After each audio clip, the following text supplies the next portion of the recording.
Digital 410 Productions proudly presents the What's in Your Head podcast.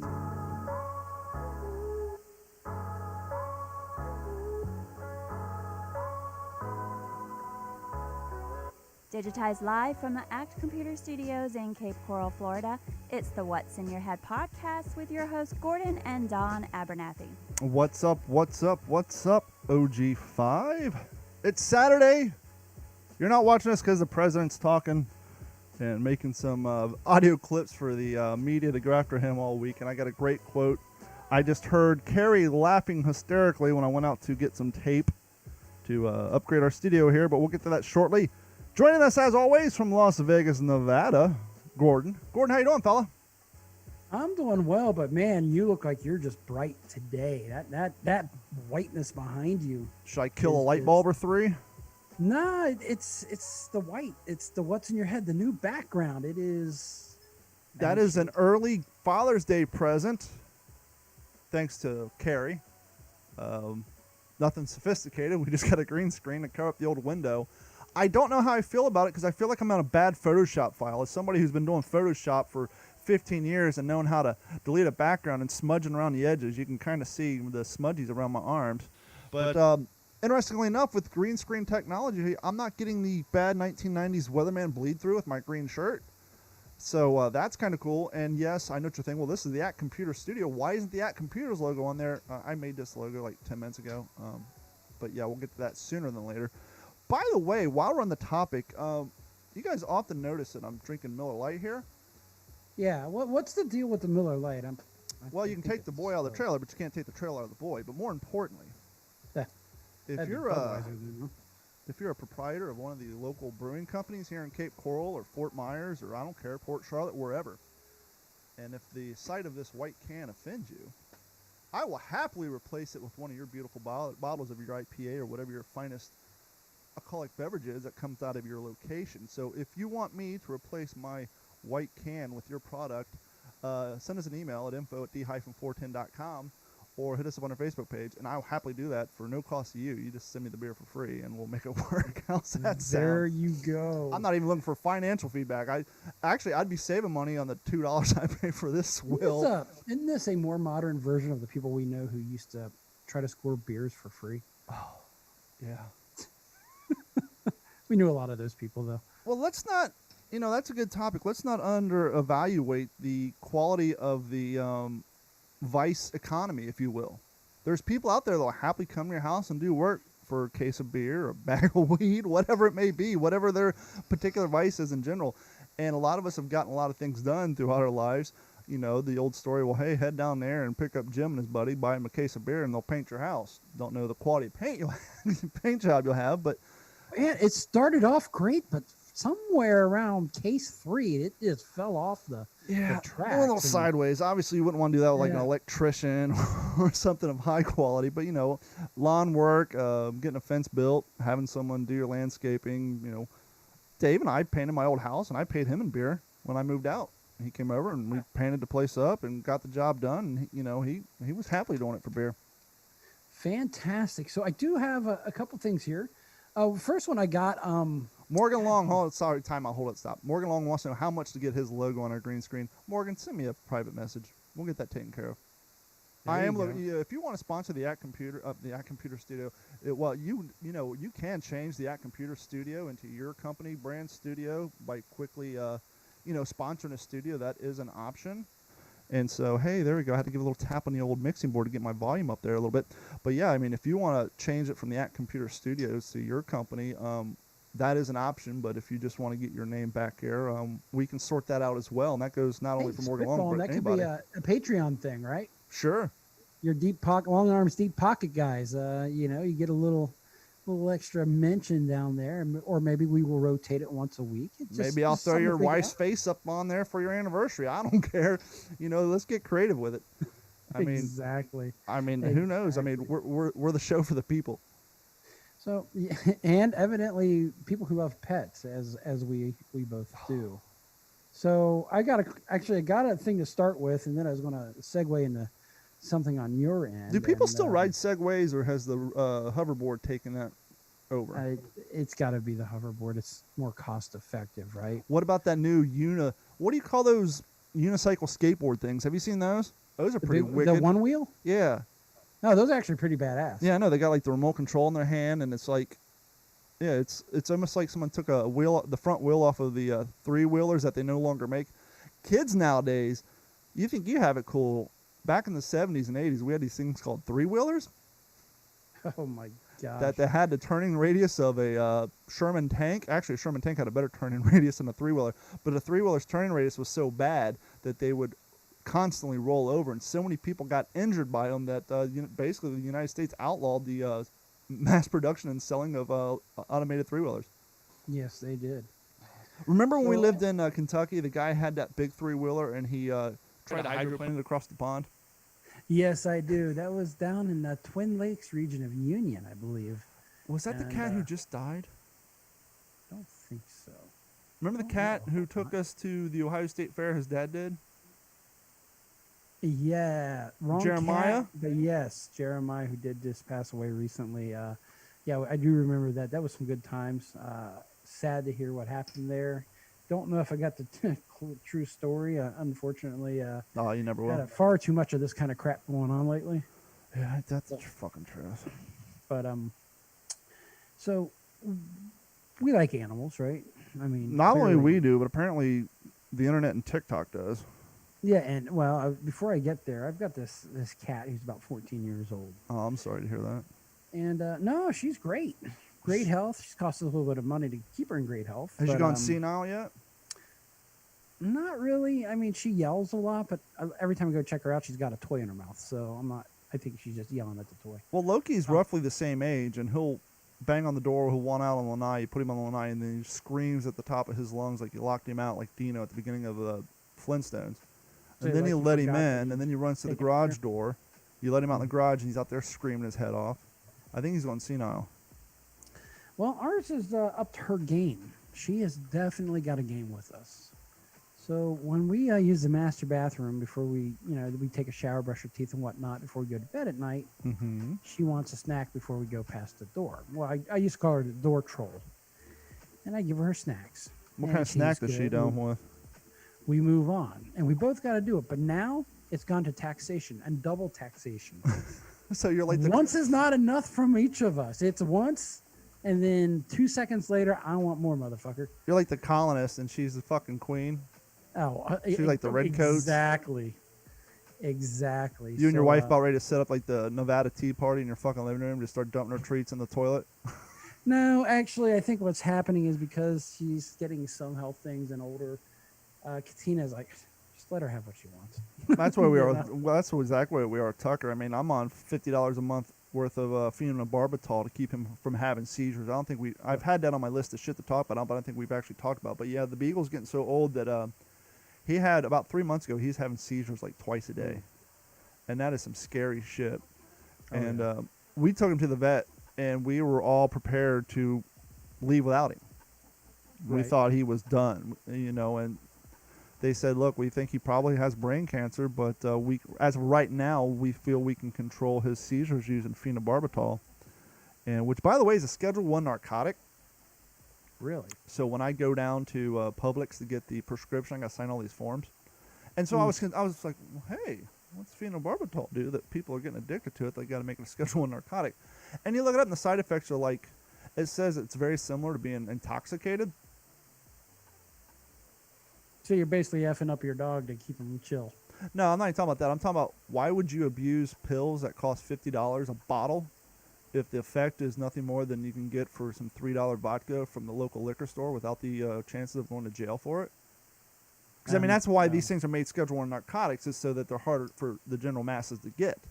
And so Right, when but- the side effect is, quote unquote, very similar to being drunk, it's like, well, why not just save your $50 and go buy some $2 vodka and be done with it?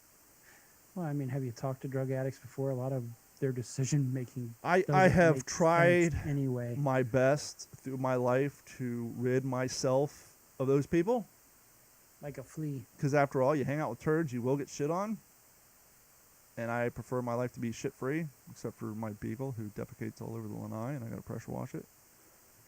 Dude, seriously, Nugget and I, you wanted to play Call of Duty earlier, and I said I had to go clean up dog crap. Right. Back to the seizure thing, he stopped eating for a while because he Oh, used to be on really? hard food. We used to just throw hard food in his bowl all day long. Mm-hmm. Eat up, eat up, eat up. And then when we got Bailey the puppy, she had a, you got to wean them off their diet that they had at the pet store. And so she was on primarily soft food. So we've been mixing soft food in with her hard food. And so to be nice to Tucker, we give him soft food too. And ever since then, his stool is just a goddamn soft nightmare, and the flies love it. If any of y'all have read With the Old Breed by E.B. Sledge from Peleliu to Okinawa, he gets very descriptive of what combat life was like in the Pacific on Okinawa with all the dead Japs laying around and then the foxholes. And in-depth descriptions about just swarms of flies. Mm-hmm. Because of his stool has changed from the soft food and whatever's in there. You crack open my door today, and I felt like I was living a description. I mean, you open the door and walk out there and just thousands of flies. And I know my neighbor has a beautiful outdoor kitchen, so I'm out there with a Hudson sprayer, industrial strength bug killer, spraying it down. We wait a while. The Nugget and I out there cleaning up dog crap. It's at the point now, that used to be something we do like before we start putting him on soft food. We'd go to clean up like every 2 days. But now Right. it's like something we're going to have to do as soon as he does it, because as soon as it hits the ground, the flies are just like, You might as well just set the pressure washer up out on your lanai. And well, I had to and turn. have I had to run. take it back to Dad's tonight because he's going to clean the old lanai. He has to clean his pool cage. Getting a little funky. Yep. Well, people are like, well, what if he's crapping in your yard? What do you need the pressure washer for? Well, I don't know if it's out of senility or verbal protest, or actual anal protest about Bailey. He does this thing now where he goes out in the yard and he urinates, Mm-hmm. and then he comes in and he knocks on the door with his paw, real cute like, and then as you open the slider, he starts to crap. And so then I got to rush him outside and then get the pooper scooper and clean up off the lanai, but then you got the residue that's stuck on the textured concrete, so that's why I needed the pressure washer. It's just, like no human pun intended, but it's a equivalent. shit show around here. Oh my God, that's like the human equivalent of an old man gets all cleaned up, gets his new adult diaper, and then there's the load.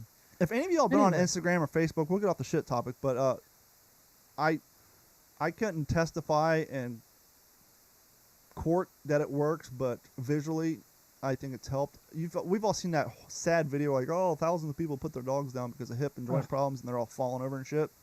Yeah, the sad music. And, Yeah, and they say, and well, everything you else. simply buy these supplement pills, and it solves their problem. Mhm. And this is when we got our COVID check, and I'm on there, and I'm like, okay, well, I spend a lot of money on all my stupid activities. If this can help my dog and prevent me from having to pick him up and I literally had to pick him off the floor and plant his feet underneath him, or he'd splay Yeah. out like Bambi, and then he'd walk. I bought that stuff. Well, it's $45 a goddamn bottle. Whew. But I bought it for him, and I started giving him to today, and he can stand up on his own now.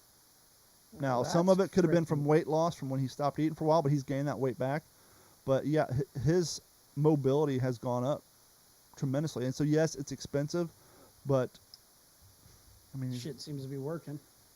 you got to be responsible for your animals when you become pet owners. And so, between that and his phenobarbital. Yeah. Well, speaking of that, I just wanted to kind of transfer to the Boston bean that's floating around your house and the Bengal cat, and evidently there may be some interesting things going on there. Yeah, as we talked last week, Carrie and I both got into TikTok primarily to see what our daughter was up to. Mm-hmm. And, let's be honest, we all hear all these horrible things about TikTok and what these young kids are doing and all that. And so, and when we had Larry Venturino on, he was talking about the million hits he got, and we're like, oh, I'm not on TikTok, that's for young kids, yada, yada, yada. And we're all biased about new technology changes. We're all the same way when we're on MySpace. I ain't going to Facebook, that's for the kids. I ain't going, we've all been there. It's part of being old.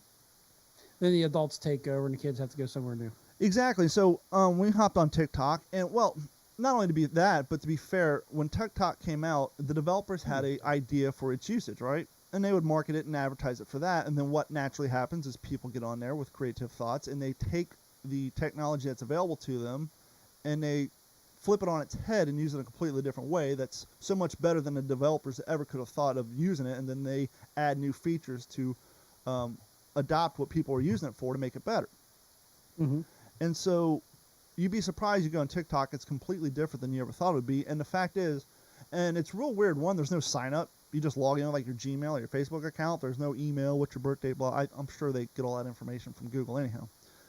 But it's very interesting because their algorithm is unlike Facebook and Twitter, where you have all these, and this is the irony because it is ran by the People's Republic of China and their government. But unlike Facebook and Twitter, where you hear all these Russian trolls, where like if you're a Trump hater, you'll get all these advertisements for all this pro-Trump crap to drive you nuts, to keep you on there, to keep you.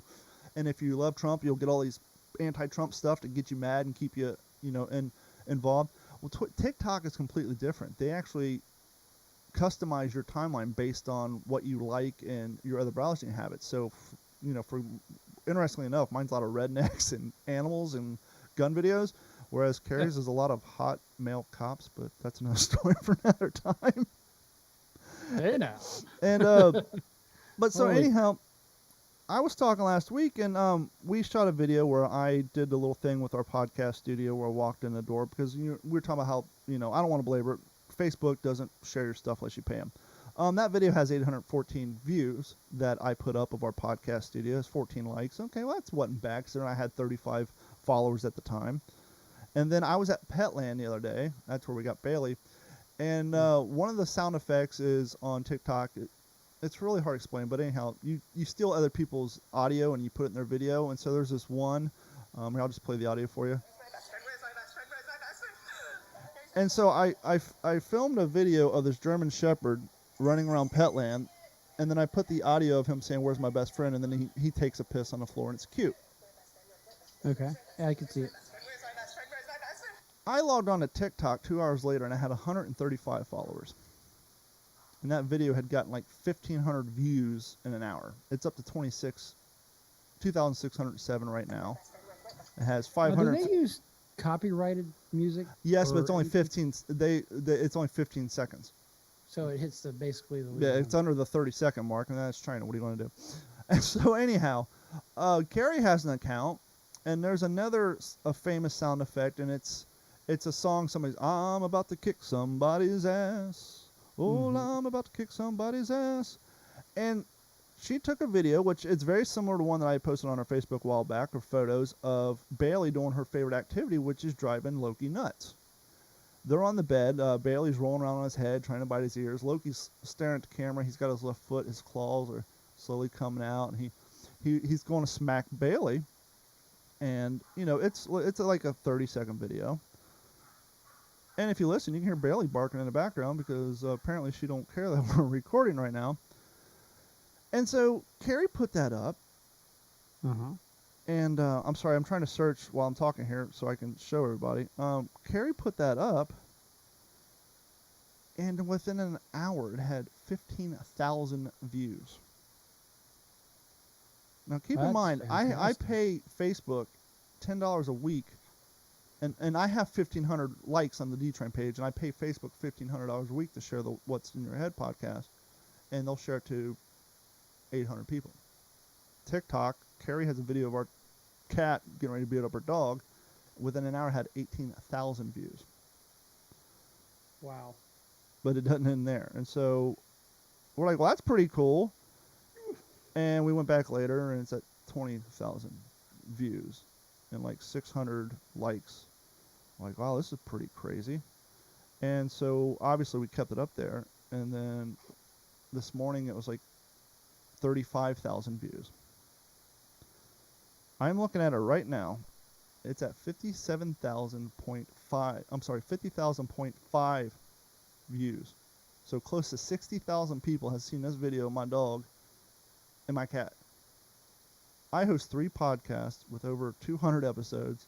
I got a think we need to YouTube change where channel. your talent pool's coming from. I got a YouTube channel with over 200 videos, a YouTube page, multiple Facebook pages, and I don't ever get that coverage. Here's this video.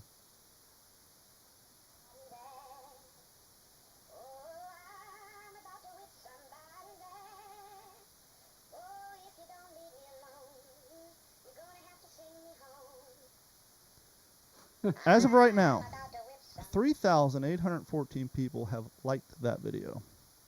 381 have shared it to their other social media pages. Now, do they show dislikes? There's no dislike, but they have an uninterested button, meaning I don't want this person's feed showing up on my timeline. But yeah, 57,000 views as of right now. Now, I think, as I just said when I checked it a minute ago, it was like at 56,000. Yeah, when I did our pre-show, right before we went on the air, I checked, it was at 56.1. So 1,000 people have watched it since before we started the show. And so I'm waiting for the day because Spreading like the coronavirus. well, I'm waiting for the day because Bailey rides with me everywhere. Every time we go out, like we went to the store today, she went with us. She went with us to Petco. She went with us to Five and Below, and she went with us to Bed Bath and Beyond. Yeah, your feed has gone less you exercising, more Bailey. Well, now you know why. People are more interested in that. But I'm waiting for the day where not me gets recognized, but where my dog, oh, is that Bailey from TikTok? Yeah, yes, it is. You want a photo? Because that day is going to happen. The dog is going to become TikTok famous. And, yep, I'm getting surpassed by my dog, who that video's on about for 2 days. She's a bigger farted fan. her way right past you. Well, actually, to be fair to Bailey, most of the comments are on Loki. Everybody's a big fan of Loki and his patience he's showing towards her. Most of the comments are actually about Loki and how he hasn't whooped her ass yet. What they don't see is Bailey has a scratch across her nose. She has scabs on the back of her neck behind each ear. She's got a scab inside her ear because he is patient for about 15 long minutes, and then he finally whacks her one. And Big old bitch slap. And you'll hear her scream, and she'll run away, and then 5 minutes later, it's... Just get the attention span of Earlier today, she was barking, went off the bed. Put her off the bed. She hauled ass in the living room, tackled Loki, started chewing on his ears. Now, Loki's 14 years old. Mm-hmm. That goddamn puppy is going to be devastated because Loki is older than Tucker. Yeah. Pitty is older than Tucker. So I got 3 senior animals, and the puppy's in love with 2 of them. And that little dog is going to be in for a world of hurt when both those dogs, that cat and that dog, pass away. It's insane. Yeah. Anyway, at least you got something that's trending right now, so to speak. Yeah, I'm just going to like get a logo made up and put a collar on it or something. Maybe you should take the What's in Your Head podcast and just throw a little outline of her face. Well, there. see, the sad thing is that one's on Carrie's page. I have some Bailey videos on my page too, but they got a couple hundred, maybe 1,000, but they're nowhere near that 55,000 mark. I'm going to literally crap myself when that video hits 100,000 views. Yeah. That's where we are.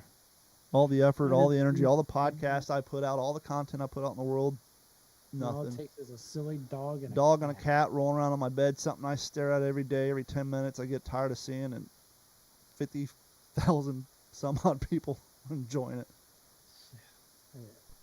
Don't even. But that, I think that's kind of what we all need right now. And obviously this isn't a promotion for TikTok, but with the exception of a few, once again, it may be different for you if you're somebody who's really into this protest stuff and you side with the whole let's defund the police. Maybe your TikTok is a bunch of videos of protesting and stuff. But mine, I go on there, like I said, it's rednecks doing stupid shit, people making cars, lots of dog stuff, people So you're fishing. saying it's a lot of here holding my beer videos? What I'm saying, it's exactly what I was complaining about Call of Duty last week. Okay.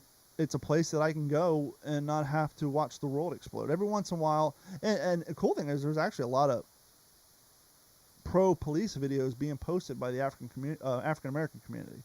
So I have seen a lot of knock this shit off fellow black guy videos online lately. And what do they all have in common?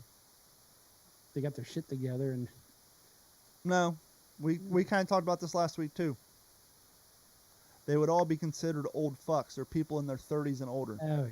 They're Yeah, not that's- 18. Well, to be fair, there are a few, younger cast, but a majority of those people with the pro, the African Americans with the pro police message, they're older people. Because like we said last week, it's harder to get people to change their message when they have life experiences, and that's why most the time it's the young cats. And here's a perfect example. I mean, we're all pro-protest, but anti-riots and tearing down the monuments and stuff. But you and I are from the same generation where we were happily bumping around listening to Sublime's April 26, 1992 and celebrating the fact that they were writing in L.A. because, like you said in the song, we're the youth and, we're going to do our own thing. So back when we were young, 18, 19, we thought it was great. Let's sing a song from Sublime talking about breaking into pawn shops and stealing music equipment and stealing alcohol because we were young and angry and, they're fighting the establishment. Well, that's what all these 18, 19-year-olds are doing now. They're no different than us. They're just, the situation's just a hell of a lot worse than that. Well, and how much of it was the message, or it was just actually some pretty darn good beats? Well, I mean, to this day, I'm 40, getting ready to turn 42 next week, and I can tell you, I know every word of that song because I used to ride around, I wore the shit out of that Sublime album. That was definitely a good album. And Yeah, actually, when the protest started here, I posted the lyrics. April 26, 1992, there was a riot on the streets. Tell me, where were you? You were at home watching your TV while I was participating in some anarchy. First spot we hit was that liquor store. It only took one brick to make that window drop. And then as we load up, talk about the liquor store, and then went to the music shop. Only took one brick to make that window drop. Finally, we got our own PA. Where do you think I got this guitar that I'm hearing today? And he talks about stealing furniture and how his house more comfortable. I remember all that stuff, and I posted those lyrics. Said same thing going on, different cause, different time. It's just people going out and stealing shit. Little far with the statues because it's now like Locust. They're just destroying anything in their sight that's a statue. We are tearing down the statues of Abraham Lincoln for equality. Wait a second. Wait. Wait, wasn't he the one who led us? Wasn't he like? Not only was he the one who led us into freeing the slaves in the Civil War, but he was the key figure of the Obama administration's policies. They're like, hey, we look up to this guy, all the great things he did for the African American community, and now they're wanting to tear down statues of fucking Lincoln. It's insane. Nugget asked earlier, why are they tearing down the statues? Why are they going to monuments? It's simple, sweetheart. Anytime anybody wants to tear down a society and rebuild it under their own image, you have to erase history, good, bad, or otherwise. Even if it's history that, once again, Hitler burn books. Lincoln was Lincoln helped free the slaves, but if we're going to erase Civil War from the history, we got to erase the good guys with the bad guys. Got to wash the old saying, you got to throw the baby out of the bathwater. It's insane. Yep, that is, and I watched this. I shared a video with you on Chaz/Chop or whatever we want to call it, and it's the things that we've been wondering too. And he asked, the guy doing the story was asking the armed douchebag back there behind the wall, who seems to be on the left side, is probably anti-border wall down south. Oh, absolutely. But he said, yeah, we got to have a wall to keep the people out. We don't want to, have. Do you not see the hypocrisy in your movements and your motivation? That's the simple one to see. The one I enjoyed was he was talking to the other guy. He's like, so you guys don't want any police here? Nope, don't trust the cops. But you got armed people walking around. Yeah, we got to have armed people to enforce the rules. And so they put up there, armed personnel enforcing policy equals police. So you have police or just have a different uniform and a different ideology. It's just ridiculous. I say cut the power. Actually, you know what? I say there's a story I'm going to read later. They're never going to cut the power. I say they should catch some wild animals that, some maybe cougars that are effing up a town or something. Just dump them in there. Well, if this happened anywhere else, they would, with the exception of Chicago. But Seattle is the perfect boiling spot for this to happen because their whole, for years, they have embraced the let your freak flag fly, come here and do your thing policy. And every one of them motherfuckers seen the Hunger Games, so maybe. It's just maybe nuts, there could man. be a new reality show on the horizon. Just a little earlier than that series. Did you ever watch those movies? I've watched one. Yeah. That's a good topic. Let's jump into that. Let's change things up a little bit. I actually had on my list of shit last week. I have lost my love for movies. After I said that I can't watch movies over and over again, you've now lost D-Train, Don, the guy who loves... There's certain movies he loves, especially cultish flicks that you'll watch over and over again. You've lost your love for movies. Why? Well, not my love, my passion. If I were to turn this camera around right now and open up that closet door, there's about 250 DVDs ranging from 1990 all the way up to 2005. I used to be a huge movie buff back in high school. Just name a couple of your top titles. Oh, just in there? No, Yeah. they're all dated. I'm gonna skip all the World War II stuff that you guys know that I have. But I got Van Wilder in there. I got Waiting. I got Borat. I have Reservoir Dogs? Reservoir Dogs is in there. Lock, Stock, Two Smoking Barrels is in there. Snatch is in there. Basically anything from the 90s, early 2000s. When Carrie and I first started dating, we couldn't afford cable, so we just go to Walmart and buy, you know, 2-year-old movies for $5, and so we just spent a lot of time watching movies in the 90s. You know, I lived in Dad's house. After work, I'd watch Clerks, all those movies, run them into the ground. All the Kevin Smith movies I still have up here. I got Clerks 2 in there. But I used to be really passionate about movies. I would watch movies all the time. I would have them memorized. I would be out watching all the greatest things. And then as things progressed, Carrie and I would go out to movie theaters, and we'd get annoyed by the kids running in and out, and people being on cell phones and this and that. And I still enjoy a movie, but, for example, Guardians of the Galaxy. Maybe seen the first half. Name a Marvel movie. I'll tell you if I've seen it. No. Yeah, I've seen the first Captain America. Haven't seen the rest of them. I saw the X-Men movies that came out in the early 2000s. Anything came out in the last 3 years? Haven't seen them. Well, have you seen at least Deadpool? Yes, I saw Deadpool 1 and I saw Deadpool 2 on the plane coming back from Texas when I went out to the National Museum of Pacific Wars. So when I got back, I finished watching it on Netflix. Once again, I don't hate movies. I enjoy them. I don't carve out the time in my life to watch them anymore. I finally saw 1916. It's been out for, what, a year and a half? Yes. I think I saw it when the pandemic first started. What did you think of it? It was good. But, I'll get into some Netflix miniseries, but I don't watch movies as much as I used to, and I don't know why. It's just probably just you're busy, and I think movies. I think the streaming services and the cable services and even the networks, their own series seem to be better than the movies coming out. Jim Science says via the Facebook live stream that Tubi gives you free movies all the time. Once again, it's not a financial thing. It's just, one, I think you kind of pointed it out. I'm awfully busy, but two, I just think so many of the movies are so goddamn hyped up. They are. That's like when you go, and remember when The Manis, and for those of you people in Cedar Point from the 90s, when The Manis came out, everybody's talking about, The Manis, it's so great, so great. It is a great ride. I love it. But I didn't ride it until like a year and a half after it came out. And it's great. Just like 1916. I didn't rush out to see it in the theater, even though it was a great movie. Because if I buy into the hype, it never lives up to the hype. So if I don't buy into the hype, I don't get excited. I don't go watching freaking trailers and spoilers and all this fan base stuff on Facebook and all that. I just watch it when I have the time. I'll just put, hey, that looks like it may be good. And then so when I sit down and watch it, I'm not disappointed because I bought into the hype. I just think so much of this stuff, especially with the popularity of pop culture with the newer generation, it's all these Marvel movies, Spider-Man, Batman, blah, blah, blah, blah, blah, blah, blah, blah, ad nauseum. Every fucking 3 weeks there's a new Star Wars movie.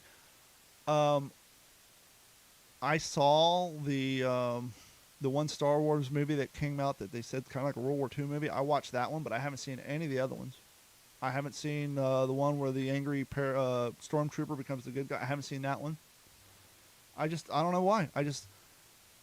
I'm sure they're great movies. I don't know what it is. Well, It's weird. And this comes from somebody who wanted to make movies. I wrote I started to write a screenplay in 1990. I was one of these big independent film dorks. And it's just, I don't know. It's weird. well, I was big into music, and there's a point where I just was just like, I'm over it all. That's over it. That's because you get old and you stop enjoying the new music coming out. I don't know if it's because the music itself is different or just because, once again, going back to what we were saying about the riots and stuff, as your ideologies get cemented, you just don't buy into the content of the music coming from the younger groups. You don't. So, yeah. And the music does suck today. Although our parents said the same thing about our music, and that's a story that goes back ad nauseum through the generations. The irony of that is, though, is music has gotten dumber. Oh fuck! It has gotten way dumber And not even and way simpler. Well, and that's my point. Not even looking at lyrics. Let's keep the lyrics out of it. Just music itself. And you say, Don, D-Train, how can that possibly be? Well, sure. Back in the day, way back in the day, Beethoven time, you want to make music, one, you had to access to expensive equipment. Two, you had to know how to read music. You had to be smart enough to read and write music. It's a different language. Skill to play those instruments. Play those instruments. Play them with a group of people. Read the music. Jim Science watching. He's a huge tuba player. He can probably attest this. Got to know how to play the music. Got to keep time and all that. Time progresses. Big band music in the 40s, 30s, 20s. Once again, people used to go to trade schools to learn how to play instruments so they can go out and get a job in an orchestra or in a big band to go out and make a living, make a money. Mm-hmm. Fast forward to the 50s. Rock and roll comes around. Okay, cool. You don't need all the big stuff. You still got to learn how to read music, but it's probably not as difficult to pick up as the classical stuff. Fast forward. Heavy metal comes along with power chords. Now you're only playing a few notes. Most of those cats, a lot of them can. I'm not saying they don't. A lot of the cats can read music, but most young cats who are in garage bands and all that, they can't read music. They just can keep rhythm and they memorize notes. There's nothing wrong with that. I can't do it. I'm a horrible bass player. But my whole point is now in 2020, you don't even have to know how to play the power chord or strum the guitar. You just got to know how to use Apple and GarageBand.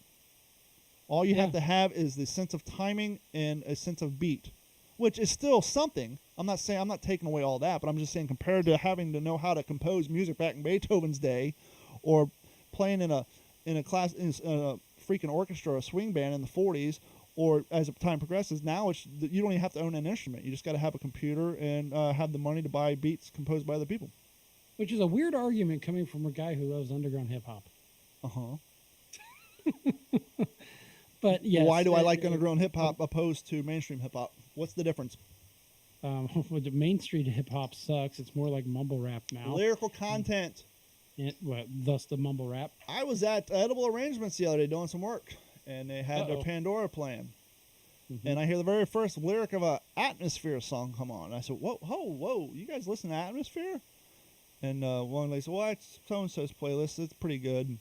I said, don't get me wrong, I like Atmosphere. How else do you think I know their music from the first lyric of one of their songs? I said, I'm just surprised to hear it here.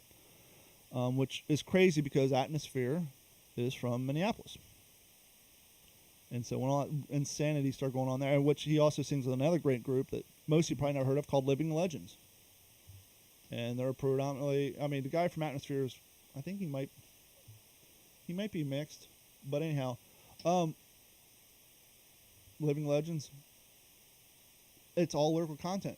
It's just all great stuff. And the beat's good too, but compared to what and the funny thing is when you listen to hip hop, underground hip hop, they'll say, hey, you won't hear our shit on the radio because we have a message.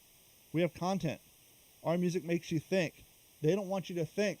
They don't want a message. They just want to hear songs about, they want a rhythm stuck in your head, and then it just sells. Well, ironically, in the early 2000s, they wanted music about big rims and gold chains and all that stuff. Now it's not even that. Now it's even less. I think they say the reading equivalent to modern day top 40 hip hop is like at a 4th grade level. Ugh. But if you listen to the underground hip hop, it's at a college level because they're delivering a message. They're talking about what's going on in their community and all that. And yes, I say there because most of it's African Americans. And so they're still talking about what's going on in their community, but they have content, and you don't want to spread that around, so you don't hear about it. They're stuck on the underground. So there's that. You're absolutely correct about that. One of my favorite bands that may have got a little popularity was Hieroglyphics. Yeah, Hieroglyphics. Hieroglyphics fan at all? Mm-hmm. Hieroglyphics, Jurassic 5, AC Alone. Mm-hmm. All those cats. Yep, all of them. At the top of the show, I was talking about I went out to get some tape, and I heard Carrie laughing maniacally at the Trump speech. Okay, Here's a quote you're going to hear probably starting right now if you turn on CNN. Let me see. He said, do you know what Joe Biden says to his wife when he's not confusing her for his sister? Oh my God, he made a disability joke. Yep. That's the only part of the speech I've heard because Kara's. I was like, "What the hell are you laughing?" I mean, she was laughing like she was at a goddamn Dave Chappelle concert. I was like, "What the hell are you laughing at?" Yep. So that's gonna be one on that you're gonna hear about nonstop.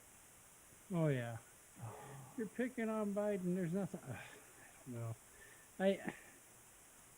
This whole thing's a disaster. I just don't even. Anyway, speaking of disaster, I don't even want to go down these roads. Okay, don't go down those roads. Yeah, I don't know. I think people are seeing two different fucking things out there, just completely, and that's about all I'm going to leave that at. Especially with the most recent thing in Atlanta, but Oh, they got footage of that chick who burnt down that Wendy's, Mm-hmm. and I guess they pulled the audio from the webcam from when that guy got shot. Is that the one that says that he shot a taser at the cop? Yeah. And the taser was 2 weeks earlier called a deadly weapon by the same DA? Well, I'm not getting into that, but I guess they pulled the audio from the cam, and he made reference to a young lady being his girlfriend or his wife, and that just happens to be the young lady they have on film that they're looking for as the suspect is the one who burnt down the Wendy's. Oh, interesting. Yep. Yeah, it's all been a political move, but I think I know what's behind it. Let's not let the city burn down now, but it will probably burn down later. Maybe things will be straightened up by then. Yeah. Um, It's Father's Day tomorrow. It Happy is Father's Day. Day. Tomorrow. That is true. I gotta make a couple of phone calls in the morning. When was Father's Day created? Oh, I'm sure it was created by the Hallmark Corporation. Nope. I like the cynical side of you, but no.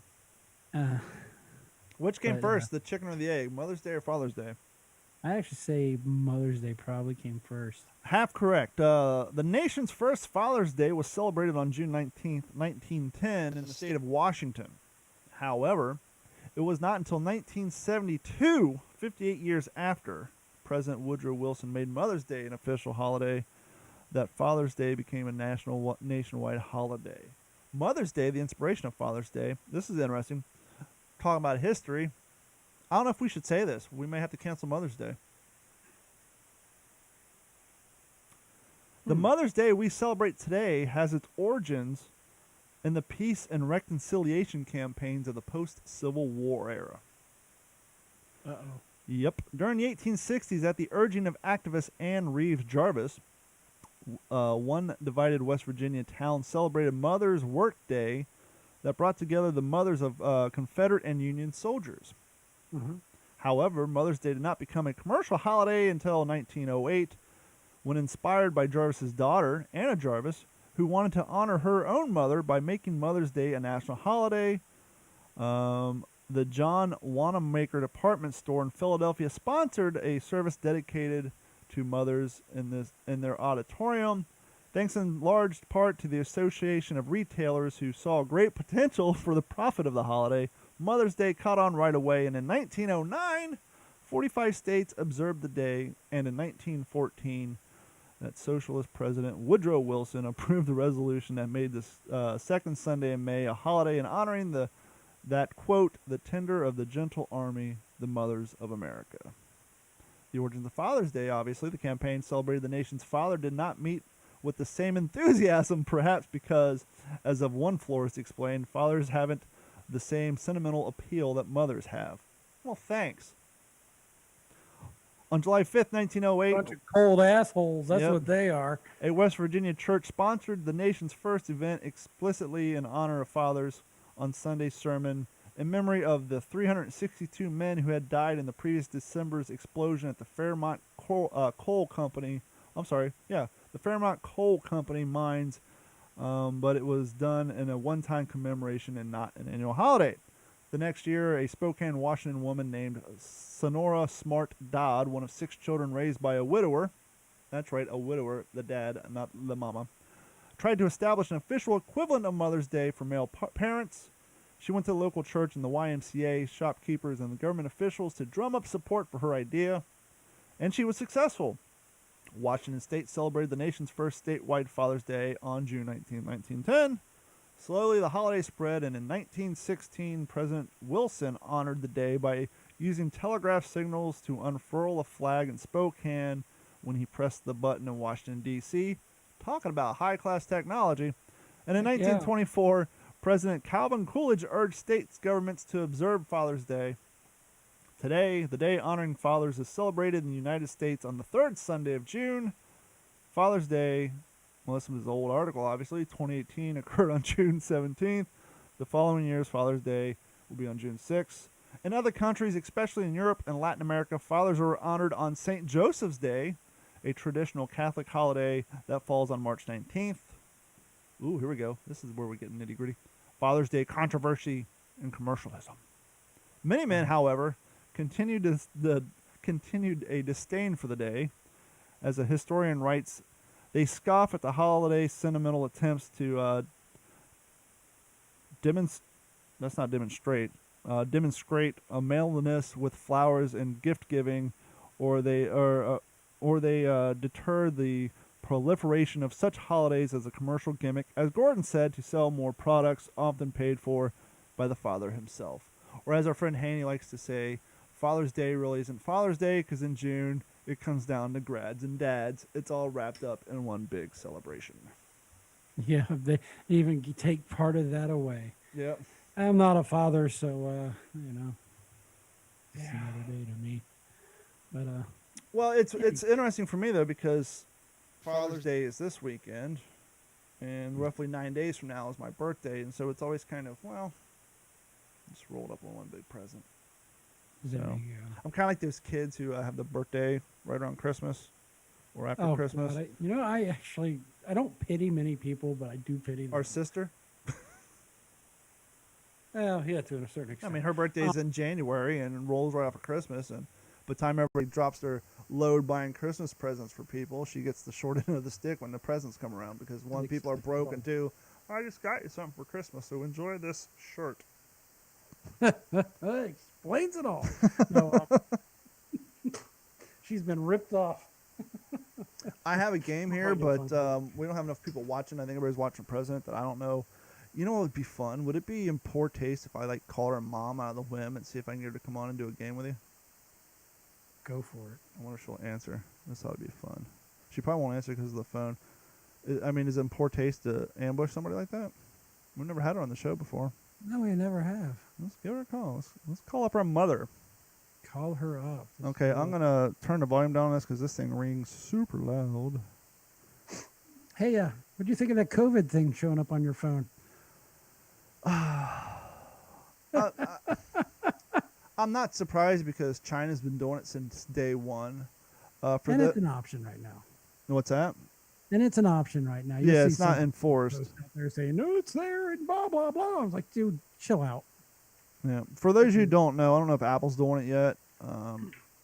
Android, primarily T-Mobile, I know for a fact because Gordon and I both use them. If you go to the settings in your phone and go to your Gmail account, you'll see an icon that says COVID exposure settings.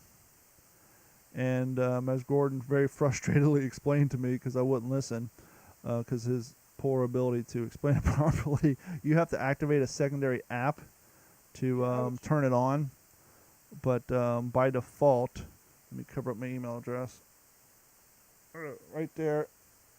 And of course, it's all white. You can't see it. All washed out, man. But it says COVID-19 exposure notifications. Basically, you install this app, and they will use your GPS on your phone and track where you're going. And if somebody in your friends list or in that geographical area who's also pinging that place ends up in the hospital or at a doctor's office who has their information turned into the CDC saying that they have COVID-19, and they track their travel patterns and they pollinate with your travel patterns, you will get a pop-up on your phone telling you to go get tested because there is a possibility that you may have been exposed to COVID-19. So It's interesting. They're actually kicking around the idea of now forcing everybody to wear masks in Nevada, even though a month ago, our governor said we can't legally force people to wear masks. Well, the crazy thing is like the CDC, our people were saying wear mask outside. Okay, Yes. great. The World Health Organization is like, doesn't do anything. It's a waste of time, effort. And so, well, and now the World Health Organization has come around 3 months later saying, yeah, go ahead and wear it. But at the time, it's like these two groups can't even get on the same page when it comes to something as simple as wearing a mask. Yeah, mixed message much? Yeah. So our Let's government, get on our the same CDC page saying before wear we a make a mask. fucking announcement, guys. Yeah. But who knows? No, it hurts her home phone. Better call? I guess I better call her cell phone because she don't ever answer her home phone. She don't have a home phone anymore. Well, there you go.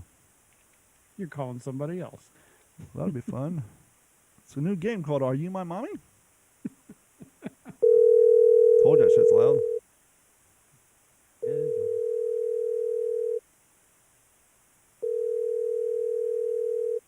Not watching either. Nope. She's watching. I guarantee you she's watching Trump.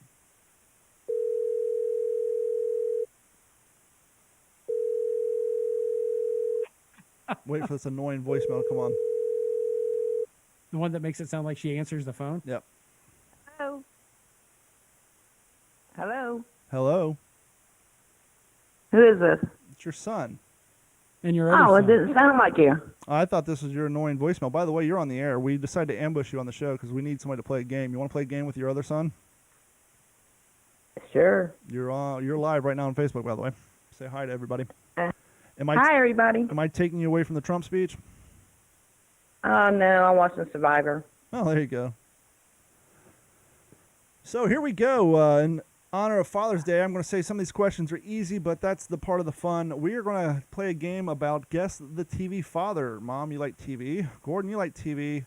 I think in the express purpose of ladies going first and the fact that she's our mother, she can go first. So, Mom, you get the first question. Are you ready? Yes.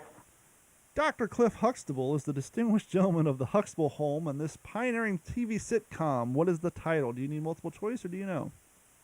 Cosby's. The Cosby Show. That is correct. Ding, ding, ding. Now, I did pre-read these. The first few were easy, but some of them get a little harder because they're from older shows, which will be beneficial to Mom and not so much for Gordon, so it'll all equal out. You know what? I'm going to take out the name of the character because this one's so easy. I will give you the description. Gordon, Okay. this person is a donut-loving, beer-drinking, underachiever father who is equally inspired to be an underachiever, who has inspired his son to be an underachiever on this famous TV show. The Simpsons. The Simpsons. I guess I need to keep score. You sure do. Gordon, Mom, 1-1. Okay.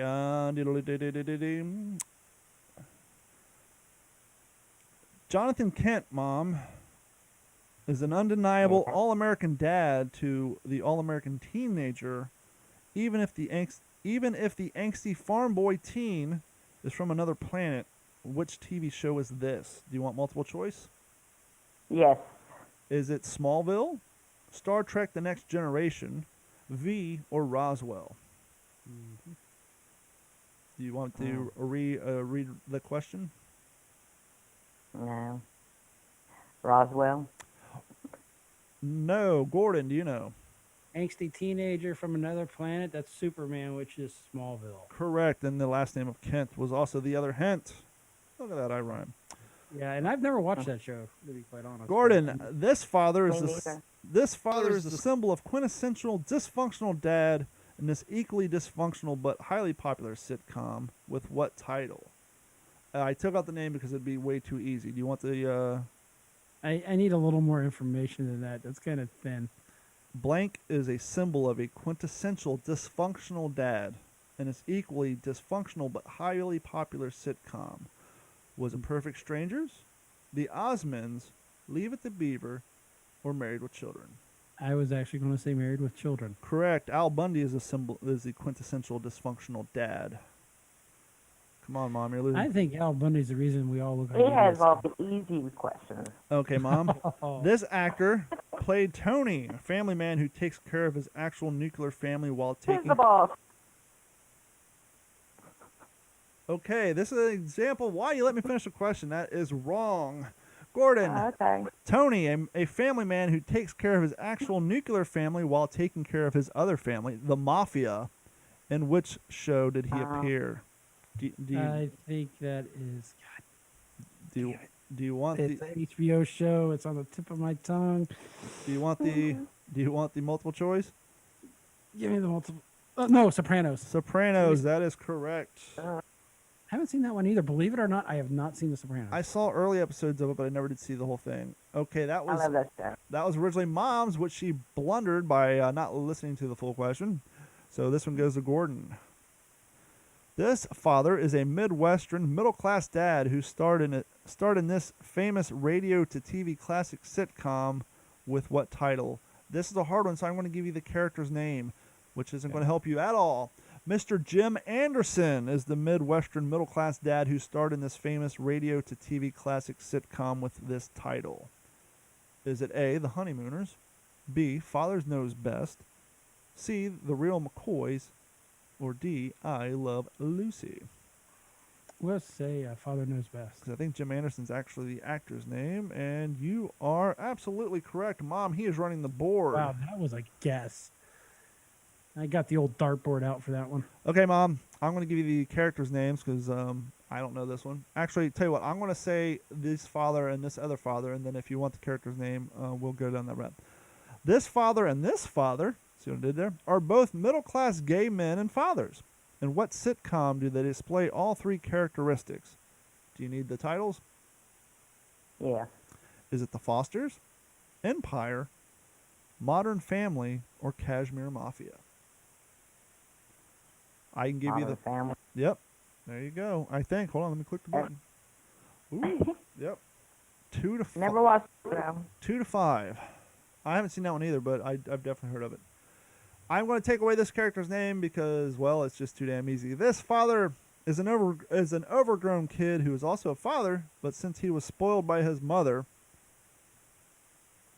that's not his mother's name. He's not such a great. I'm sorry.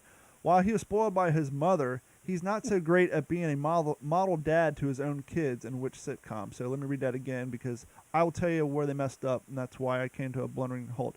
This father is an overgrown kid who is also a father, but since he was spoiled by his mother, he's not so great at being a model dad to his own kids. In which sitcom? Do you need all of the titles? You need the choices. That's Life, Saved by the Bell, Everybody Loves Raymond, or One of the Boys.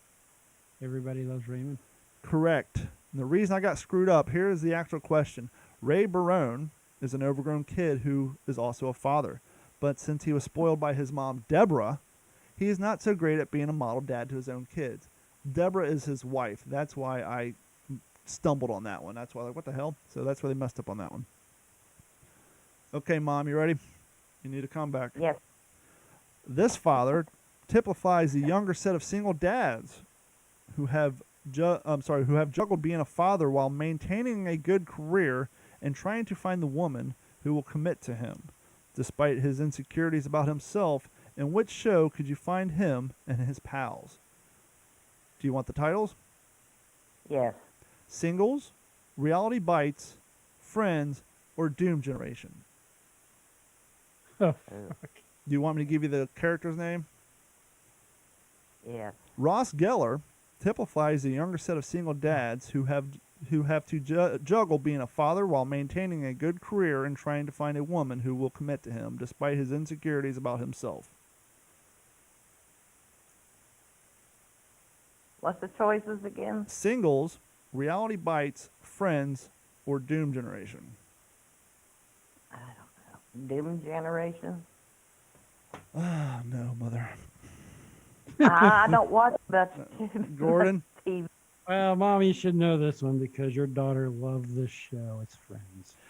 And for you Right. following along at home who like movies, yes, you're correct. Singles is not a TV show, but a movie. Reality Bites is not a TV show, but a movie. And Doom Generation was the first movie that was directed by Perry Farrell. So for some reason, all your examples, but the right answer were actually movies and not TV shows. Okay, Gordon. Are we down to question 10 here? Yeah, we're gonna make this 10. This is all basically for fun anyhow, because you've already destroyed Mom. Sorry. Actually, I'm gonna give this one to Mom, just Go for for fun. Mom, this Yes. father is a dashing dad who woos his lovely wife while maintaining a healthy but horrific relationship with his children. Pugsley, Wednesday, from which TV show? Dun-dun-dun-dun. Dun-dun-dun-dun. Dun-dun-dun-dun. Are you Dun-dun-dun. serious? Huh? You don't know that one either? What's the choices? I don't know. The Addams you know this Family, one. You grew up to this the one. Warwicks, Oh, the Addams Munsters, or the Family. exactly Addams Family. 6-3, Mom. That's something. So I always read books more than I watch TV. yeah, I thought you were into the old classic sitcoms. I was. So how's everything going in Kentucky right now? That's over 40 years ago, huh? Kentucky, okay. Hot, 91. Yeah. I bet you couldn't be more happy to live in a small, literally one-light town right now than ever before with all that's going on Yeah. between We've been lucky. COVID-19. We only had like we only at one time only had one with the virus, but they were already in the hospital before they called it from it being in the hospital. And then we only have 3, and then the nursing home had like 34, but still, that's it. I mean, But in your town, isn't 34 the entire populace of that said nursing home? Yeah. Well, no, it's bigger than 34. Okay. But we've been really I'm lucky. sure there are no protests, which is great. Oh, No. did you see that video coming out of Bethel, Ohio? Oh my gosh. Yeah. Them crackers don't want nothing to do with it. Yeah, basically, someone decided to put out on social media that Antifa was coming to Bethel, Ohio. So a bunch of bikers and farmers and whatnot came to downtown with their rifles and their shotguns and their pistols, and they were waiting. And I think only 3 Antifa guys showed up, and it didn't end well for them. No. Huh. Good. Well, Mom, thank you for coming on our show. We're going to let you get back to whatever you're doing, and we're going to wrap this show up here shortly. But thank you so All much. right. Maybe we'll have you on Well, again later. in the future, and you can tell embarrassing stories about us to our audience. That's always fun. I love my sons, and happy Father's Day tomorrow. Well, thank you. I will talk to you tomorrow. Good night. Okay. Bye-bye. Night. I really thought you'd do a little better than that. Yeah, me too. Oh well, that happens, you know. Well, then we called her out of the blue. You know, you made me think of something. Okay. So to me, the '80s has always been kind of a ugh period. Oh, so That definitely was- when it comes to the music. Oh no, this is going to be a little. This actually has to do with a TV show that was extremely popular, probably in the '70s and '80s. Alf. No. Let me explain. It's one that we would experience every evening, and it had a very downtrodden song, and the song's title is "Suicide is Painless." The show is MASH. Mm-hmm.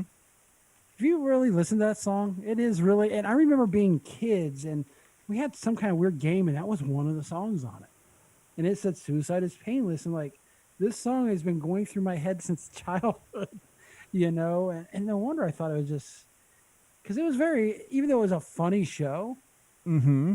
it's a very dark song. Well, the show was a spinoff from a movie. Yes, it was. The movie was a lot deeper. The interesting thing, and I read this in Reader's Digest a few years ago. You know who Were you wrote in the that? bathroom? Yeah. You know who wrote that song? Who wrote that song? Let me see if this is the same story.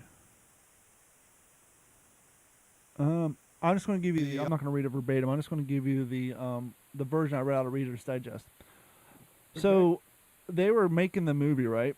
And they needed a theme song, Mm-hmm. and they had all these famous musicians and composers come in with different lyrics, and they just could not find the one they liked. Okay. And so the producer said, "Hey, my dipshit 15-year-old son likes to write music. Let me give him the task of doing this." And so Robert Altman asked his 15-year-old son, Michael, to write the lyrics, which he did in a few minutes. And then somebody else composed the music. So the lyrics were written by his 15-year-old son. I apologize. The lyrics were written by his 15-year-old son. The music was composed later. Here's the best part about this. In the story that I read, once again, the producer referred to his son as a dipshit. His son has made more money off the residuals from that song playing on the theme song of the sitcom than the entire original movie grossed ever. So his That's dipshit son, Fantastic. who wrote the lyrics, has made more money in his life off of the residuals from the TV show, which ironically doesn't play the lyrics in it. And so he's got more money from his residuals of writing the lyrics than that I think that they've made off the movie and possibly the TV show altogether. That is fantastic. Yep. Talking about being in the right place at the right time. The song was originally intended as music for the fake suicide scene of the camp dentist, Painless Pole, and sung by Private Seidelman, accompanied by Captain Bonnyman on the guitar. The fake suicide scene was also the first scene in the movie to be shot. However, Robert Altman liked the song so much he decided to use the song as the opening credits of the movie as well. The version was sung by uncredited singer John Baller, Tom Baller, Robert Hickman, and Ian Freebairn Smith. So-and-so didn't like the idea. He felt the lyrics just didn't fit the scene with the helicopter flying in the wounded in the hospital. When he first saw it during the screening, he was also upset. And he was so upset he left the room. However, Altman went ahead and used the song anyhow. Following the success of the movie, the song was also released by Columbia CBS on a single in 1970, ultimately reaching #1 in the UK hits charts in 1980. Due to the nature of the lyrics, the producers couldn't use the original version in the MASH TV series, so the instrumental version of the song was used as the opening sequence and the closing credits instead. In the early seasons, this was a soft guitar version. In later seasons, the various arrangements were tried, including one with the jazzier beat of Another Brighter one with a brass instrument.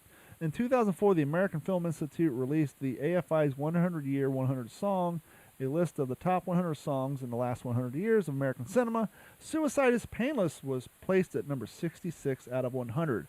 And here are the lyrics. Through the early morning fog I see visions of the things to be, the pains that are withheld from me, I realize that I can see. That suicide is painless. It brings on many changes, and I can take it or leave it if I please. The game of life is hard to play. I'm going to lose it anyway. The losing card I'll someday lay. So this is all I have to say. Suicide is painless. It brings on many changes, and I can take it or leave it if I please. The sword of time will pierce our skin. It doesn't hurt when it begins, but as it works its way in, the pain grows stronger. Watch it grin. Suicide is painless. It brings me many changes, and I can leave it if I please. A brave man once requested me to answer questions that are key. Is it to be or not to be? And I replied, oh, why ask me? Suicide is painless. It brings me many changes, and I can take it or leave it if I please. And you can do the same thing if you please. So that's the lyrics written by a 15-year-old boy. And that actually makes sense. And when you were 15, did you write a lot of dark lyrical songs? Yeah, that's how I became the bass player and the backup singer for the band called Snowblind that's still around. Brad and I were hanging out. It was him, Ryan Smith at the time, and a guy named Barry Dameron, or Mike Dameron, and they were forming this little band. And I went to one of their band practices, and then we went back to my apartment, and I pulled out a manila envelope that had probably about 40 different poems that I used to write in my bedroom around 1 a.m. when I was going through bouts of depression all through high school. And though I couldn't sing and play a damn instrument where the fuck, I did have some writing skills, and I wrote a lot of their songs. Which is interesting because we come from a family of musicians. Mm-hmm. And later on, when I got into radio, before I got on the Stan Haney show, I was doing some work for another show that ended up getting fired. I wrote some stuff for them. And obviously I wrote some stuff for Stan Haney, and now I'm just so damn overworked that I don't write anything. Don't write a thing. Are you ready to get to the news? That was the next question. Joining us now from the Digital 410 West News Desk in Las Vegas, Nevada, Gordon Abernathy. Gordon, what's going on, fella? The world's still burning down. Statues are still getting turned over, but we're not going to go there quite yet. Did you hear about the statue of Sir Frederick Douglass in Kentucky? No, I have not. Apparently it came down and it was erected over 80 years ago. And unbeknownst to everybody turning it down, it was a time capsule. Uh-oh. And what do you find in a time capsule in Kentucky? An 80-year-old bottle of whiskey and a newspaper. There you go. That right there is all you need. What do you know about Wiki Wacky, Florida? Oh, I thought you were going to say Witchy Watchy, Florida. Maybe it's Witchy Wacky. Witchy Watchy, Florida. That is the town. Remember back in the 40s and 50s where you'd see these movie clips of the mermaid shows? Yes. You would have the women with the mermaid tails and the scuba tanks. That is Witchy Watchy, Florida. That is what they're known for. And pardon the writing, I'm trying to change it a little bit. I pulled these down from the AP, but Florida city known for its mermaid shows. See, I've only lived here 18 years. I know a with few the things. fishes. That's how they wrote it. Florida Governor Ron DeSantis signed legislation on Tuesday, which now dissolves the city of Witchy Watchy. The city is located 50 miles north of Tampa. Mm-hmm. And was founded in 1966 to help put Wiki Wacky Mermaid Attraction Witchy-watchy. and State Park onto the maps and road signs, according to the Tampa Bay Times. But a town that's slightly bigger than Rabbit Hash, Kentucky. Mm-hmm. Whose mayor is a Wiki- dog, by the way.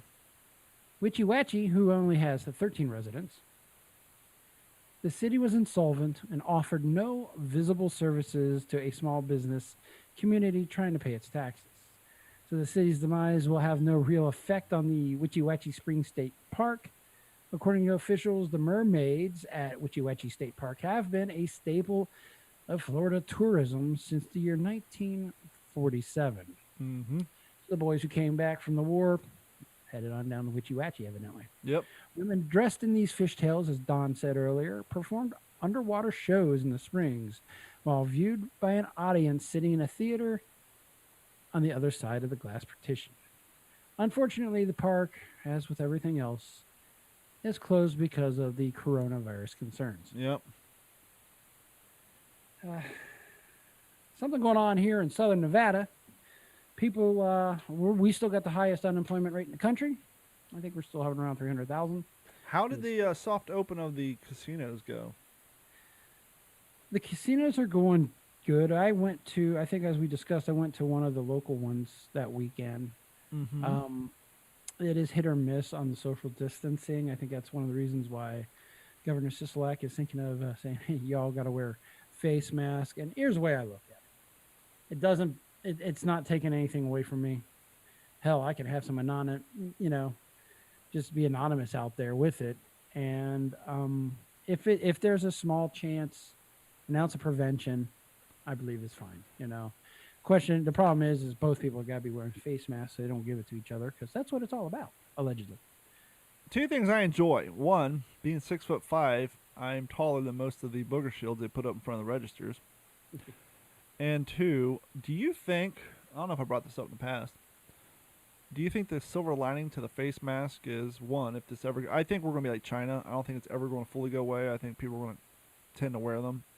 Yep. But do you think this is going to have a positive effect on those people who tend to walk around with bad breath all day?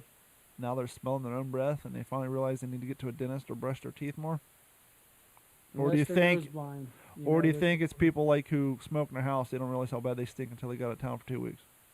Exactly. Or people who got like 20 dogs in their house, they don't realize it smells like 20 dogs until, What about people with 4 cats, 2 dogs, and 3 parrots, and 2 guinea pigs? I haven't been there recently, so I couldn't pass judgment. So, but one of the things is human-caused fire starts are actually increasing in southern Nevada.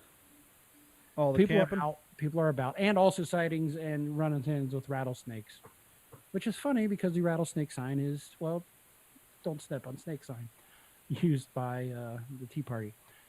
Anyway, public lands in southern Nevada have seen a recent increase in the size and number of human-caused wildfires. Hey, people, we had a wet spring. This shit will burn down, okay? That's why I'm not going to the desert and shooting right now. And if I do, I am bringing a fire extinguisher. I just don't want to waste my ammo. Well, it's blinking ammo. But hey, any port in a storm. Update. A little less than 116 minutes ago, we were talking about a TikTok video featuring my dog and my cat. And at the time, 56,100 people had viewed said video. It is now up to 59,000.6. So by the end of the night, it's going to exceed 60,000 people watching my cat and dog play on the bed. 4,040 likes, and 399 people have shared it.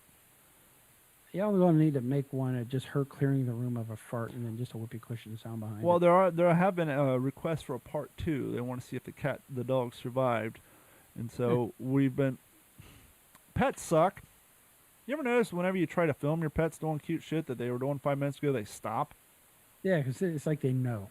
Yeah, and so we're waiting for what usually happens is somewhere by the end of the day, Loki's sleeping, and then Bailey will snuggle up next to him, and they sleep together. So we're waiting to get that on film to make that part 2, the update for all the new Bailey fans out there. Actually, they're Loki fans, but yeah. So we are now at 59.6 thousand. By the end of the night, there'll probably be closer to 75,000 people have watched the video of my dog and my cat.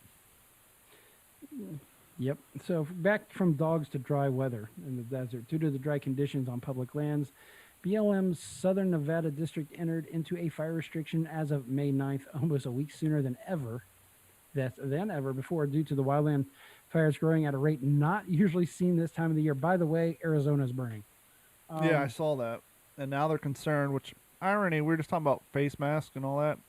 Mhm. They're concerned about their firemen fighting the fire and getting corona, but aren't they wearing oxygen masks?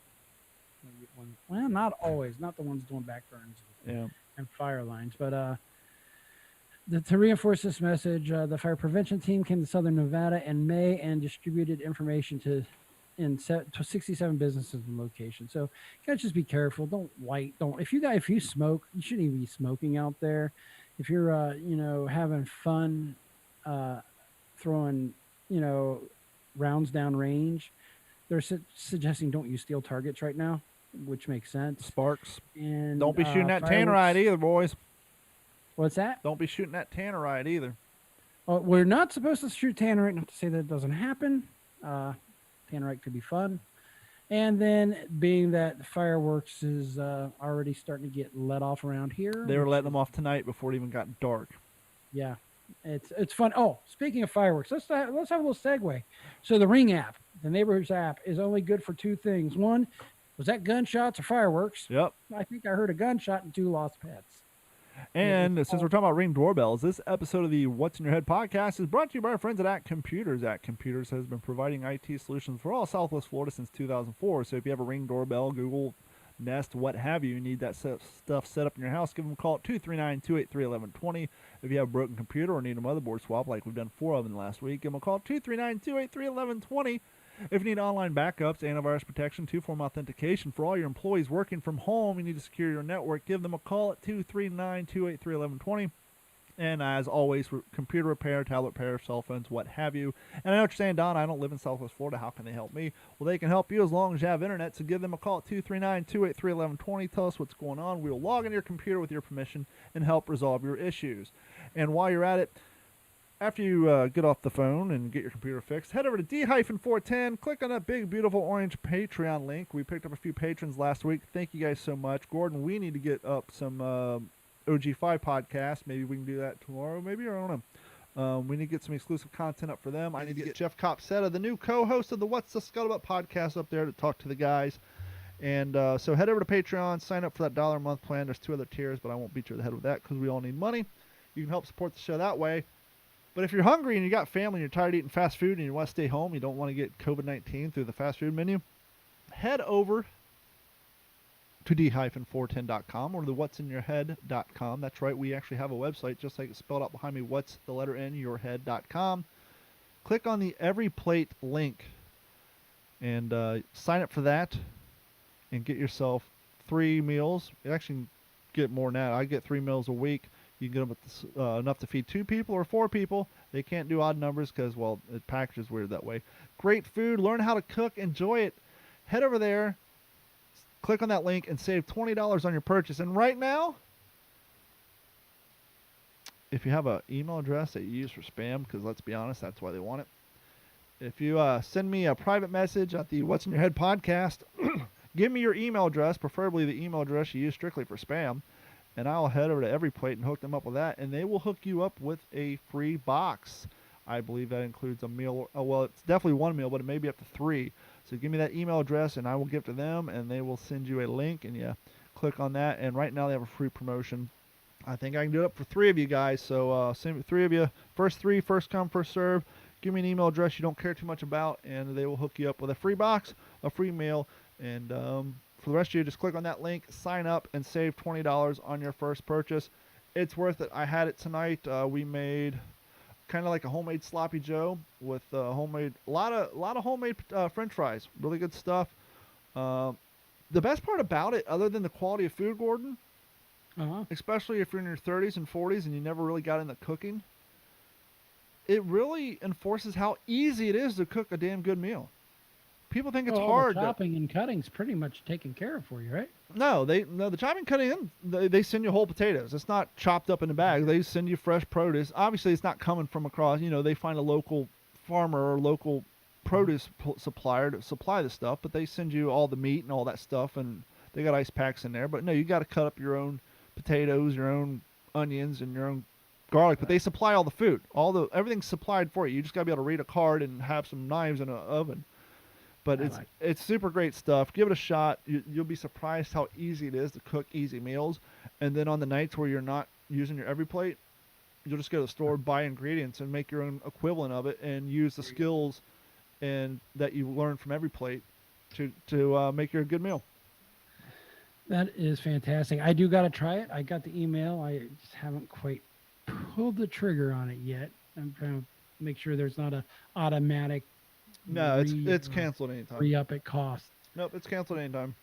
Perfect. So I want to talk about Chaz or Chop. He was a good friend of mine back in the day. Went to school guy Yeah, named well, Chaz. unfortunately, and this is as of today, one dead and one injured after shooting in the Seattle Autonomous Zone. Don't know if you've heard this news yet, Nope. but a 19-year-old man is dead and another one has been hospitalized with life-threatening injuries after an overnight shooting inside the Capitol Hill organized protest zone in Seattle, also known as CHOP.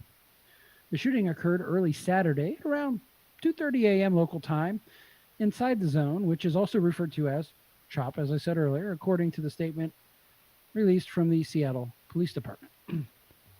Police said that a violent crowd prevented them from accessing the victims. No shit. They also said that they were later informed that both victims had been transported to Harborview Medical Center by CHOP medics. So CHOP now has their own medics. Yeah, 4 kids with their dad's freaking station Without wagon. cops, nothing bad's going to happen, right? Yeah. The 19-year-old later unfortunately died, and the other victim, who was only identified as male, remained in the hospital. Wondering if one of these was one of the guys being interviewed. The zone was established June 8th after Seattle police largely withdrew from the Capitol Hill district, leaving a void for the protesters. Protesters seized roughly 6 blocks area, and I think it's been reduced now down to about 3. Yeah, it's That's what I'm 3. hearing. A few days ago, it's 3. And as we spoke last week, they changed it from Chaz, which was the Capitol Hill Autonomous Zone, to CHOP, which is the Capitol Hill Occupied Zone, because, well, it was a strategic move because they realized if they claimed autonomous, there wouldn't be, other than having an ally for a mayor, there wouldn't be anything stopping the state and city from shutting off all your essential stuff. But now that you're no longer autonomous and you're simply an occupied zone, it will lead the argument that you can't shut off the power and water because, well, there's Seattle citizens still trying to run businesses there. But so unless you strategically shut off power to certain places, but anyhow, it's a goddamn nightmare. So that's that. Now I do have one more thing. It's as if 2020 wasn't a shit show enough. I think we'd all agree. The Mayan calendar is being revisited. Yeah, I this is saw another that. little bit of a conspiracy. Isn't it deal. I tomorrow don't know if we're all you've supposed to heard be this one dead? yet. Well, so there's 2 Christian calendars. You had the Julian, the original one, Mm-hmm. and the Gregorian, which is kind of the Western calendar now. And well, Julian calendar's prediction lined up with the Mayans. Actually predicts the end of the world tomorrow. Yeah, tomorrow. Father's Tomorrow. Day. Father's Day. Happy Father's Day. We're all going to die. Now, is that So- at midnight exactly, or is it like, can I at least sleep in before the world ends? It maybe catch can. So I'm it's a not good thing I really- got my green screen early Father's Day present early because I wouldn't be able to enjoy it tomorrow. This is true. So Yeah. Mayan calendar's prediction at the end of the world on December 12th shocked everybody. And now another conspiracy theory states that according to the Julian calendar, we are in the year 2012 and not 2020. So there's a little, just like everything else in the world, shit's just not lining up, right? Yeah. Does this mean that doomsday is near? Look at how people express their horror on social media. Of course, the world's afire. So between coronavirus, earthquakes, and storms, what is up with the year 2020? And that is the question. I just think shit lined up this year. I think hopefully next year will be better. I don't think tomorrow's the end of the world, but that is out there, and I will leave that for you guys to dig into yourselves. Shout out to the local branch of the Black Lives Matter movement who had a protest in downtown Fort Myer last night and kept it peaceful. I went out running. I did 4 miles last night because my goal is to hit 42 miles by my 42nd birthday, and I think I only have like 9 miles to go, so that'll be easy enough. But anyhow, I parked down at the First Street Publix, and I'm running, and I get down to Centennial Park where the homeless live like I usually do. And as I come around the corner of the homeless bathroom, I see an unmarked cop car sitting there. I'm like, what's going on? And I jog, and I look over by the gazebo where all the homeless people live. and there's probably about 60 or so people organized out there with speakers and PA systems. Of course, I had my earbuds in, and I was trying to maintain a pace of 9:30, so I didn't stop to see what was going on. And I ran on by, and then when I got down in the street before I hung a left on the Edison Bridge, there was another cop car parked there. Went over, did the mile of the bridge, came back. As I was coming back, more cars and more young people were starting to park all along First Street to go join in the fun. As I made it back the last mile to Publix and got in my car, I heard loud booms, which I assumed were fireworks, but I didn't see anything up in the sky, so I didn't know if things were starting to pop off over there. I saw a helicopter flying around, but here we are 12 hours later. There's no news of any negative ramifications of what happened downtown last night. So props for you guys for delivering your message, delivering your outrage, and not tearing up shit, because they've only been restoring downtown Fort Myers for the 18 years I've lived here. Which I got to say real quick before we go. So downtown Fort Myers was once featured in a 1980 zombie movie, which led to ZombieCon, which led to a shooting, which led to the cancellation of ZombieCon. But What was the name of said movie? I think it was Night of the Living Dead, or I would have to look it up. But anyhow, so they have been remodeling zombie movie Fort Myers. They have been restoring downtown for the longest time. And one of the things they do, like they do in a lot of old towns, is they use red brick pavers, right? Yes. It was the Romero film, A Day of the Dead, was filmed down here. Oh, there you go. But yeah, and so they've been restoring our roads with red bricks for like the last 18 years. It looks fucking beautiful down there. And so remember like 3 or 4 weeks ago when people were finding pallets of bricks left in like Seattle and Minneapolis? Like, well, who's providing this ammunition for the rioters? Remember that at all? Yes, I remember that. Well, not to be outdone, some dipshit went to downtown Fort Myers and took a picture of some red brick leaning up next to a tree with some orange cones around it on a sidewalk made out of the same brick, on the road made out of the same brick. It's like, see, people are putting ammo down here. And I had to reply, even though it was a family member, like, hey, stop. I'm not saying this isn't happening in Minneapolis. I'm not saying it's not happening in Seattle. But don't post a picture of a stack of red bricks leaning up with a tree with orange cones around it, because after all, when you provide ammo for rioters, you put fucking OSHA cones up. When it's sitting on the sidewalk made from the same materials, on the street made from the same materials, in a location that has been laying bricks for the last 20 years. The caption was demanding that the fine people of the city of Fort Myers use their expensive security cameras to pull footage to find out who's leaving the ammunition. The answer is the guy who's been laying brick down there for the last 18 years, you dipshits. Knock it off. It's like, I understand you want to be part of the conversation, but don't make up shit. If it's a stack of bricks on a concrete road, fine. But it takes 2 seconds to see that that's material they're using to finish the fucking paving down there, you dumbasses.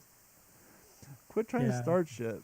Same. So props to you guys for doing your thing downtown and not destroying shit. Yep, and that is all I really have for news and some shit. Back to you. Thank you much, OG5, for tuning in for another episode of the What's in Your Head podcast. And mad props to those of you, our download numbers. You know, we're usually strong in the streaming department. Our download numbers were huge last week. Looks like a lot more of you are converting over. You're realizing the audio quality is so much better in the format that this show was intended to be listened to. Obviously, we provide the video more as a preview, if you will. We don't expect people to sit down for the full 124 minutes, except for Morgan Long, because apparently he spends a lot of time in the bathroom. He watches the show from the beginning to end, and we love him for that. But for the rest of you, you kind of see what we're listening to, and then you'll download the show on Monday. And a lot of you did that last week. Our numbers like doubled last week. So thank you guys for downloading the podcast. And if you are a video watcher and you aren't aware of where to go to get the podcast, we're on Apple Podcasts, Google Podcasts, Stitcher, Spotify, and anywhere fine podcasts are discovered. If you're using one of those apps, please give us a rating and a star and share us with your friends so we can continue to provide mediocre content for the masses. And as time gets by, hopefully our content will become less mediocre and more enjoyable for everybody. But please share us with a friend. And for all you fathers out there, happy Father's Day. Enjoy your time with your family tomorrow. And we'll talk to you all soon. Gordon, where can people find you? I could be found at Aegis1974 on Instagram. Gordon at D410 on Facebook. And Abernathy.Gordon on Twitter. Head over to d-410.com. Click on the social media link. You can find all the links to my Facebook page, my Instagram page, my Twitter page. TikTok is not on there yet, but it's easy. Just look for Digital 410 on TikTok because, well, it's associated with my Google account, and it's the same as the YouTube channel. So if you haven't subscribed to our YouTube channel yet, which, by the way, I got some new video coming up. I got to film it tonight for you WTSP fans. But yeah, head over to YouTube. Check out the Digital 410 page. We're trying to get that to 1,000.